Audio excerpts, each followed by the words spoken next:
Shalom, semangat pagi. Kembali lagi bersama Miss Dwi dalam video pembelajaran Mata Pelajaran Pendidikan Agama Kristen dan Budi Pekerti kelas 5. Tema pembelajaran hari ini adalah Allah mengasihi dunia. Sejak manusia jatuh dalam dosa, hubungan Allah dengan manusia menjadi rusak. Manusia sebagai ciptaan yang paling sempurna telah jatuh dalam dosa. Hal ini menjadikan hubungannya dengan Allah menjadi putus. Hidup manusia dikuasai oleh dosa yang bisa membuat hidupnya menderita sengsara. Dan apabila hubungan dengan Allah menjadi putus, maka manusia tidak bisa hidup bersama Allah di surga. Allah tidak ingin hal ini terjadi kepada manusia. Meskipun manusia telah berdosa dan melanggar perintah Allah, Tuhan masih mengasihi manusia. Karena kasih-Nya, maka Tuhan memberikan janji induk kepada manusia. Janji ini tertulis di dalam kitab Kejadian 3 ayat yang ke-15. Aku akan mengadakan permusuhan antara engkau dan perempuan ini, antara keturunanmu dan keturunannya. Keturunannya akan meremukkan kepalamu, dan engkau akan meremukkan tumitnya. Ini adalah janji induk, janji yang disampaikan kepada Adam dan Hawa ketika mereka berbuat dosa. Melalui keturunan Hawa, Allah berjanji akan mengirimkan Sang Juru Selamat yang akan membebaskan manusia dari hukuman dosa. Melalui Juru Selamat itu, manusia akan dibebaskan dari kutukan dosa yang membelenggu mereka.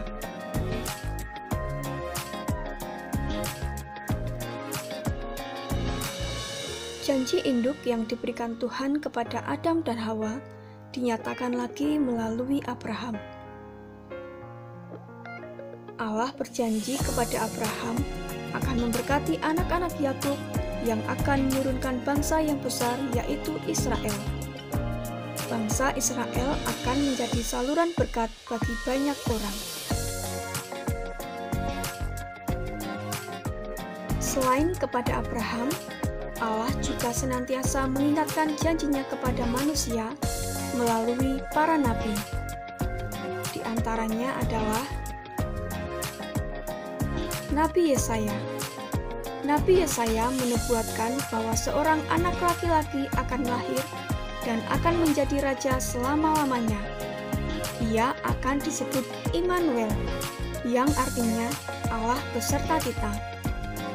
Raja damai yang akan datang itu akan memerintah di atas tahta Daud. Selain itu, ada juga Daniel, yang mengartikan batu dalam mimpi Raja Nebukadnezar akan memecahkan semua kerajaan lain. Seperti batu dalam mimpi Nebukadnezar yang tumbuh besar, demikian juga kerajaan Yesus akan tumbuh besar dan akan menjadi kerajaan yang kekal. Mika juga menubuatkan bahwa Juru Selamat akan datang dari Bethlehem. Sakaria juga menubuatkan bahwa Sang Raja Besar akan membawa keselamatan.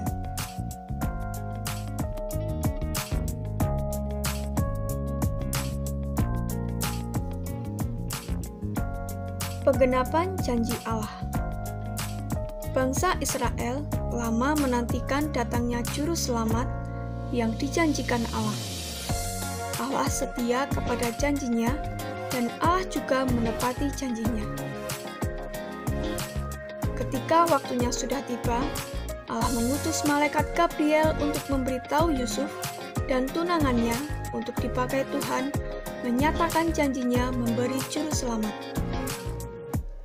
Sebelum kelahiran Yesus, malaikat Gabriel juga mendatangi Imam Sakaria dan memberitahukan bahwa istrinya Elisabet yang sudah tua akan mengandung dan melahirkan seorang anak laki-laki dan harus diberi nama Yohanes. Yohanes inilah yang akan mempersiapkan jalan bagi kedatangan Sang Juru Selamat. 6 bulan kemudian, Malaikat Gabriel juga mendatangi perawan Maria, tunangan Yusuf di kota Nazaret. Malaikat Gabriel memberitahu bahwa Maria akan mengandung atas kuasa Roh Kudus dan akan melahirkan bayi laki-laki yang harus diberi nama Yesus atau Yehoshua, yang artinya Juru Selamat. Walaupun Juru Selamat harus lahir ke dunia jadi manusia, Dia adalah Allah sendiri. Bukti kealahannya adalah pada usia 12 tahun, Yesus sudah bisa berdebat tentang kebenaran firman Tuhan dengan para imam di Bait Allah. Kedatangan Yesus ke dunia mempunyai tujuan yang sangat mulia, yaitu menebus dosa manusia. Ada beberapa gelar yang diberikan kepada Yesus, yaitu: pertama, Juru Selamat. Dalam bahasa Yunani disebut soter, artinya penyelamat, pelepas atau penolong, yang akan menyelamatkan dunia dan manusia. Selain itu, Yesus disebut juga Kristus. Dalam bahasa Yunani, Kristos, dari terjemahan kata Ibrani Mesias atau Almasih, yang berarti yang diurapi, untuk menduduki jabatan nabi, imam, dan raja. Gelar yang ketiga yaitu Tuhan. Dalam bahasa Yunani disebut Kyrios, diterjemahkan dengan kata Tuhan. Kyrios juga berarti guru, tuan, atau majikan. Keselamatan adalah anugerah Tuhan yang paling besar dalam kehidupan kita. Oleh karena itu, kita harus bersyukur dan sungguh-sungguh percaya bahwa Yesus adalah Tuhan dan Juru Selamat dunia. Rasa percaya dapat kita wujudkan dengan hidup taat kepada perintah-Nya dan beribadah dengan benar dan tulus hati. Sama seperti Allah yang setia kepada janji-Nya, kita juga harus setia kepada Tuhan. Caranya dengan mempertahankan iman kita kepada Yesus Kristus sampai kapanpun. Kita tidak boleh menjual atau menukar iman kita untuk hal-hal duniawi yang akan membuat kita berbuat dosa dan menjauhkan diri kita dari Tuhan. Ingat, keselamatan hanya kita dapatkan ketika kita percaya kepada Yesus Kristus sebagai Tuhan.